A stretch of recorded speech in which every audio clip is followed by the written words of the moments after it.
So during last module, we introduced chromatography and ultimately the Van Deemter equation, which described the kind of factors that play into why we get peak broadening in chromatography.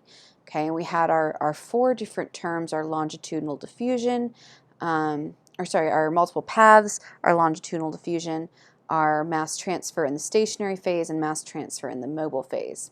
Okay, and so all of these were founded with a variety of different aspects of the separation setup that would play into whether or not these were increased or decreased as we change different parameters, such as the particle diameter, so that's the size of the particles of the stationary phase, or as we change the diffusion or film thickness.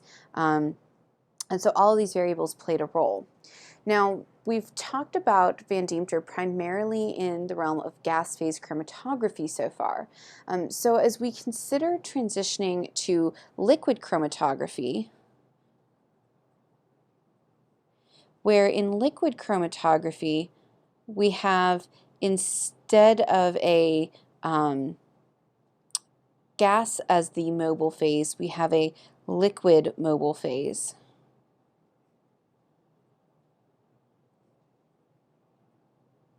Okay, so if we have a liquid mobile phase, what we know about liquids versus gases is that their diffusion constants are going to be very different. Diffusion in a liquid is much, much slower than diffusion in a gas, so both of these values, dm and ds, wherever they appear in these equations are going to be well, at least dm, where our mobile phase is a liquid, is going to be quite a bit larger. So here we're going to have a different kind of role of the balance between the B term and the Cm term. Now, as our diffusion rate is slower in the mobile phase, okay, that's going to really make the Cm term be much higher. Okay, it's going to end up with quite a bit of a negative effect on the Cm term because that diffusion rate is slower. So we're going to get a lot of broadening due to that. Our longitudinal diffusion is going to be better because we're not going to get nearly as much of an effect. But especially if we're working at flow rates out in this section, the B term doesn't have a whole lot of room for improvement. But the CS and CM term have a lot of room. So we want to be bringing that down.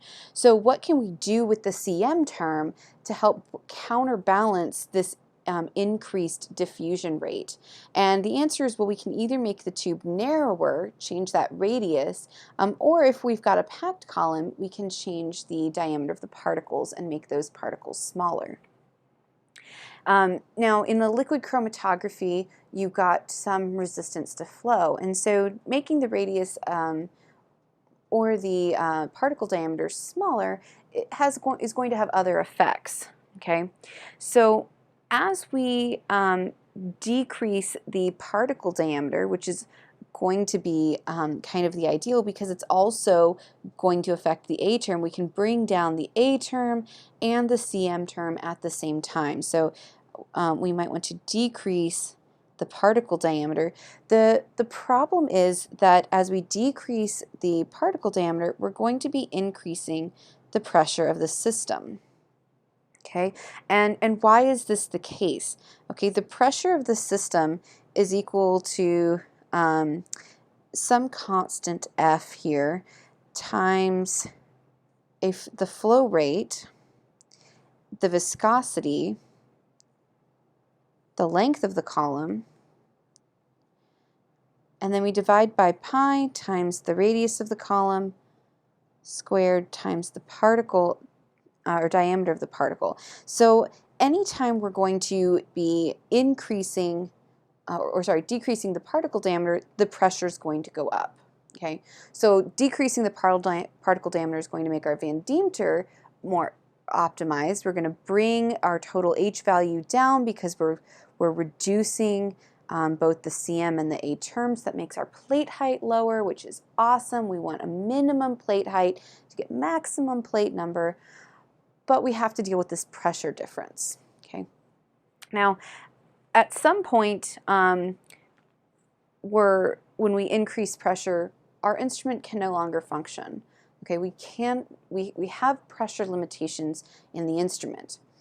And so when you start talking about doing liquid chromatography, it's more likely we're going to talk about doing high pressure liquid chromatography,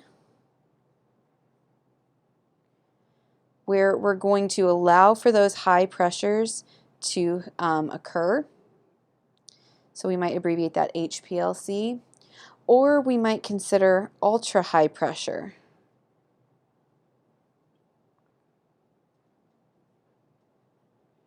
And that's UHPLC. You'll almost never see an instrument that's used for an analytical analysis being LC only. We're almost always working at what would be considered high pressure, where you have some kind of a pump that's forcing the liquid through the system in order to counteract this pressure that would otherwise keep it from moving through the system. So let's look at some differences between what makes an instrument high pressure versus ultra high pressure. So here I have a handful of different parameters for HPLC and for UHPLC, and I want to highlight a few of these. Okay, the first one is obviously going to be the operating pressure. So in HPLC, we're looking at 7 to 40 megapascals, whereas in UHPLC we can work at a little more than double that maximum. We can get up to about 100 megapascals. And while 2.5 times doesn't seem that big of a deal, when we think back to our pressure, that means that we can adjust some of those other things to optimize our column efficiency a whole lot better. It's going to give us more wiggle room for that. Now the flow rates for these are pretty much the same. Typical flow rates are anywhere from 0.5 mils per minute up to 5 milliliters per minute. But again, that flow rate is going to have trade-offs with your, in terms of your optimization of your Van Deemter equation. Because we're at the higher operating pressure, even though our flow rates aren't different, our particle diameters can be. So the particle diameter in an HPLC column is somewhere between 2 and 5 microns, while the UHPLC column can use about 1.5 to 2 microns. So we're still not talking nanometers here. That doesn't seem like a huge difference, but we do have some really strong effects in terms of the separation quality that we get because of those adjustments to the Van Deemter. And I've included some other things where you can see that the inner diameter, that's ID, so this is inner diameter of the tubing, is actually a little bit smaller with UHPLC. We can use smaller tubing, which decreases the amount of variance that we get from the tubing, just kind of a band broadening due to the tubing itself, or the time in the tubing. And we can also use narrower column diameters. Column diameters in HPLC are standard values of typically either a 4.6 millimeter or 2.1, and in UHPLC it varies at just at or under 2 millimeters. And then the column length for both of these vary between about 3 and 30 centimeters. We don't tend to work at much longer columns than that, partly because of the pressure and partly because you then just spend more time in the column and have that issue of longitudinal diffusion being more of a problem. Okay, so that's the introduction to HPLC versus UHPLC, and so the next couple topics that you're going to tackle through group work are going to be instrument design, and there will be a few videos on that as well.